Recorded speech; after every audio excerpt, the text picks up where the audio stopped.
আপনি যখন কর্মচারীদেরকে কর্মচারী ভাববেন তখন এদেশের থেকে বৈষম্য কোনো দিন যাবে না। কর্মচারীদেরকেও মানুষ ভাবতে হবে, কর্মকর্তারা যেরকম রক্তমাংসে গড়া মানুষ। ৮,২৫০ টাকায় একটা মানুষ চলতে পারে না। আগামী জানুয়ারি ২৬ থেকেই আমরা পে স্কেল কার্যকর চাই, কেননা 10টা বছর আমরা অপেক্ষা করেছি, আর করতে পারবো না। আপনারা অনেকেই বলছেন সরকারি চাকরিতে কর্মকর্তা কর্মচারী যার যার যোগ্যতা অনুযায়ী বেতন নির্ধারণ হওয়া উচিত। অবশ্যই আমিও আপনার কথার সাথে একমত, যার যার যোগ্যতা অনুযায়ী বেতন নির্ধারণ হওয়া উচিত।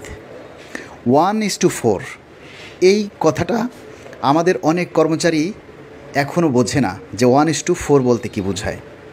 1:4 হচ্ছে, যদি একজন কর্মচারীর বেতন সর্বনিম্ন 25,000 টাকা হয় তাহলে তার 4 গুণ হবে সর্বোচ্চ স্কেল 1 লক্ষ টাকা। যদি সর্বনিম্ন 30,000 টাকা হয় তাহলে তার 4 গুণ সর্বোচ্চ 1,20,000 টাকা। এটাই হচ্ছে 1:4 অনুপাতে।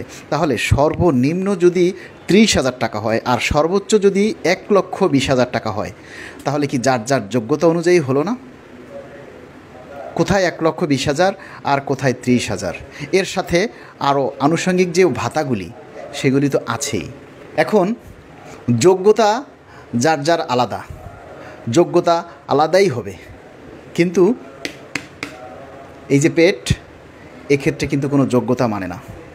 পেটে যখন ক্ষুধা লাগে তখন কোনো যোগ্যতা, কোনো ধনী, কোনো গরিব, এই জিনিসটা এই পেট চিন্তা করে না। এই পেটটা কিন্তু ধনী, গরিব, রাজা, বাদশা, ফকির, মিসকিন সকলের জন্য সমান। আর এই কথা চিন্তা করেই আমাদের দেশে 5টা মৌলিক অধিকারের কথা গুণীজনরা নির্ধারণ করেছে: খাদ্য, বস্ত্র, শিক্ষা, চিকিৎসা এবং আবাসন। এই জিনিসগুলি ঠিক রেখেই বর্তমান পে কমিশনের কাছে আমরা দাবি জানাবো যে এই যে 5টা মৌলিক অধিকার, এই 5টা মৌলিক অধিকার ঠিক রেখে আপনারা বেতন নির্ধারণ করবেন। অতীতের যে মানুষগুলি, অতীতের যে কমিশনগুলি, তারা যে স্কেল নির্ধারণ করেছে সেখানে এই 5টা মৌলিক অধিকারের কোনো স্থান পায়নি। তারা কর্মচারীদেরকে শুধু কর্মচারীই মনে করেছে আর কর্মকর্তাদেরকে শুধু কর্মকর্তাই মনে করেছে। আপনাদেরকে আগে ভাবতে হবে যে কর্মচারীরা মানুষ। আপনি যখন কর্মচারীদেরকে কর্মচারী ভাববেন তখন এদেশের থেকে বৈষম্য কোনো দিন যাবে না। কর্মচারীদেরকেও মানুষ ভাবতে হবে, কর্মকর্তারা যেরকম রক্তমাংসে গড়া মানুষ। একজন মানুষ তার ঢাকা শহরে বসবাস করতে গেলে 6 জন সদস্য নির্ধারণ করা হয়েছে এবং এবারের পে কমিশনেও কিন্তু উল্লেখ করা হয়েছে যে 6 সদস্য বিশিষ্ট পরিবারের জীবন ব্যয় নিয়েই কিন্তু এবারের পে কমিশন কাজ করবে।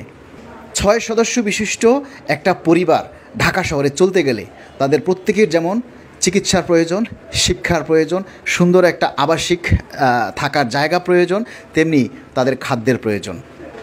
যখন একজন কর্মচারীর পেটে ক্ষুধা থাকবে তখন তার ভিতর থেকে সঠিক সেবাটা আসবে না। দেশের প্রতি যে সার্ভিস, দেশকে যে সেবা দিবে, আমরা যখন অফিসে যাই, যখন ক্ষুধা লাগে তখন আর কাজে মন বসে না। তাই এই যে ক্ষুধা, এটাকে সবচাইতে আগে প্রাধান্য দিতে হবে। মৌলিক অধিকারের মধ্যে এটাই হচ্ছে 1 নম্বর, খাদ্য। এই খাদ্য দেখুন, আজকে বাজারে সবার জন্য সমান দাম, সেখানে কিন্তু কর্মকর্তা কর্মচারী বলে আলাদা কিছু নেই। আছে?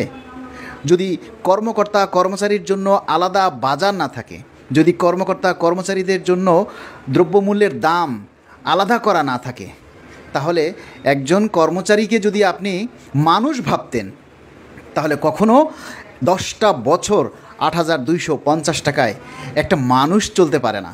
কর্মচারীরা হয়তো চলতে পারে, কিন্তু একজন মানুষ 8,250 টাকায় এই বর্তমান বাজারে দ্রব্যমূল্যের সাথে খাপ খাইয়ে তাল মিলিয়ে চলতে পারে না। তাকে এভাবে চলতে গেলে হয় চুরি করতে হবে, নাহলে ডাকাতি করতে হবে, নাহলে দুর্নীতি করতে হবে, নাহলে তাকে বাধ্যতামূলকভাবে বাড়তি কোনো কাজ করতে হবে। কারণ প্রত্যেকেরই এই 5টা মৌলিক চাহিদা রয়েছে, প্রত্যেকটা পরিবারে রয়েছে। তবে আমরা চাই আগামী জানুয়ারির আগেই যেন সেটা সম্পন্ন হয় এবং আগামী জানুয়ারি 26 থেকেই আমরা পে স্কেল কার্যকর চাই, কেননা 10টা বছর আমরা অপেক্ষা করেছি, আর করতে পারবো না। স্রেফ কথা, আর অপেক্ষা করতে পারবো না। আমাদের যে পেটে ক্ষুধা, আমাদের যে চিকিৎসা, আমাদের যে শিক্ষা, এটার জন্য যে প্রয়োজন, সে প্রয়োজনের জন্য আমরা আর অপেক্ষা করতে পারবো না। 10টা বছর অপেক্ষা করেছি, আর করতে পারবো না। পেটে যদি ক্ষুধা থাকে তাহলে আমরা দেশের সার্ভিস দিতে পারবো না। স্ট্রেট কথা, পেটে যদি ক্ষুধা থাকে তাহলে আমরা সঠিক সেবা দিতে পারবো না। ক্ষুধা নিয়ে কেউ কাজ করতে পারে না। আপনি পারবেন? প্রিয় পে কমিশনের চেয়ারম্যান মহোদয়, আপনার পেটে যখন ক্ষুধা থাকবে আপনি কাজ করতে পারবেন? পারবেন না। তাই আমরা আপনাকে সবিনয়ে অনুরোধ করছি যে 5টি মৌলিক অধিকারকে প্রাধান্য দিয়ে বেতন ভাতা নির্ধারণ করুন। 2015 সালে সর্বনিম্ন 8,250 টাকা স্কেল দিয়ে সরকার সারা বছর 5টা বছর প্রচার করেছে, বেতন ভাতা দ্বিগুণ করেছে। তাহলে 2020 সালে 8,000 টাকা 16,000 হতো, 2025 সালে 16,000 টাকা 33,000 টাকা হতো। তাহলে এই 2026 সালে 2025 সালে এসে আমরা যদি সর্বনিম্ন 35 থেকে 40,000 টাকা বেতন দাবি করি, এটা তো অবাস্তব কিছু নয়। এটা তো আমরা যেটা লিগ্যাল সেটাই দাবি করছি। তাই আমরা আপনাদের কাছে সবিনয় অনুরোধ করছি, প্রথমে আমরা যে কর্মচারী, আমাদেরকে মানুষ ভাবুন, তারপর আমাদের মাঝ থেকে বৈষম্য দূর করুন, আর আমাদের যে 5টা মৌলিক অধিকার এটাকে গুরুত্ব দিয়ে বেতন ভাতা নির্ধারণ করুন। দেখবেন অটোমেটিক্যালি আমাদের বৈষম্য চলে গেছে। আর এই বেতন বৈষম্য কমিয়ে আনার জন্য গ্রেড সংখ্যাকে কমাতে হবে। গ্রেড সংখ্যা কমিয়ে 12টায় নিয়ে আসুন, অটোমেটিক্যালি কর্মচারীরা এবং কর্মকর্তারা সবাই লাভবান হবে। তাই আমরা চাই এই গ্রেড সংখ্যা কমিয়ে যাতে বেতন বৈষম্য দূর করা হয় এবং পূর্বের ন্যায় 3টা টাইম স্কেল সিলেকশন গ্রেড যাতে পুনর্বহাল করা হয়। কারণ অনেক কর্মচারী রয়েছে যাদের পদোন্নতি নেই, তাদের গ্রেড পরিবর্তন হওয়ার সুযোগ শুধু 3টা টাইম স্কেল এবং সিলেকশন গ্রেড, যেটা আমাদের মৌলিক অধিকারের মধ্যেই পড়ে। সবাই এই দাবিগুলি তুলে ধরবেন যার যার জায়গা থেকে। ধন্যবাদ। আপনারা যদি সবাই মিলে এই দাবিটা তুলেন যে আমরা নির্বাচনের আগে এবং 2026 সালের জানুয়ারি থেকে আমরা পে স্কেল কার্যকর চাই, তাহলে ইনশাল্লাহ সেটা বাস্তবায়ন হবে এবং সরকারও এটা দেওয়ার জন্য পজিটিভ। আসসালামু আলাইকুম।